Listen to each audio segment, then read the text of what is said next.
Hi hello, कसे आहात सगळे? आशा करते की मस्तच असाल. काल मी एक यूट्यूब चॅनल ओपन केलेलं आहे, फूड इज अ लव्ह या नावाने. त्यावर मी एक भाकरीचा व्हिडिओ पण अपलोड केलेला आहे. चॅनल ओपन करण्यामागे कारण असं, बरेच दिवस चाललं होतं की एक यूट्यूब चॅनल ओपन करायचा.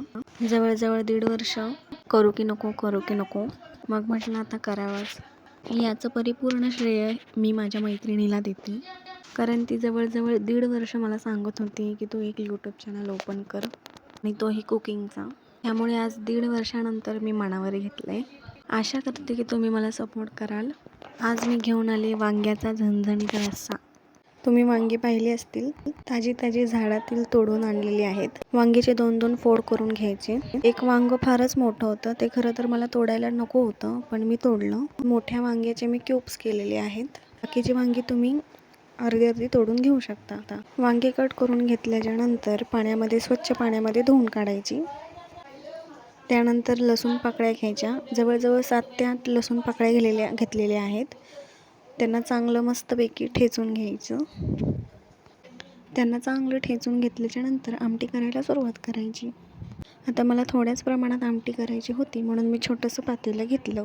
त्यामध्ये 2 चमचे तेल टाकायचं. तेल मस्तपैकी गरम झालं की त्यानंतर मोहरी टाकायची. मोहरी छानपैकी तडतडू द्यायची. मोहरी छान अशी तडतडली की त्यानंतर लसूण टाकायचं. लसूण टाकल्यानंतर लसूण जोपर्यंत तांबूस रंगाचा होत नाही तोपर्यंत ढवळून घ्यायचं.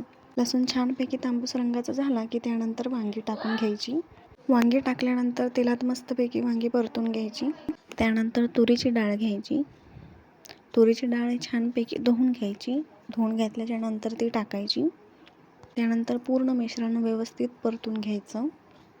ते परतून झाल्याच्या नंतर घाटी मसाला टाकलेला आहे.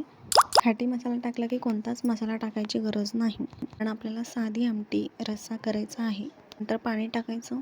छानपैकी आमटीला उकळी काढायची आहे. मस्तपैकी उकळी आलेली आहे. गॅस कमी करायचं. तर टाकायचं शेंगदाण्याचं कूट. परत एकदा आमटी ढवळून घ्यायची. त्यानंतर चवीपुरतं मीठ टाकायचं. वांगी आणि डाळ शिजलं तयार आहे आपला झणझणीत वांग्याचा रस्सा. आवडल्यास लाईक करा, शेअर करा, सबस्क्राईब करा. थँक्यू.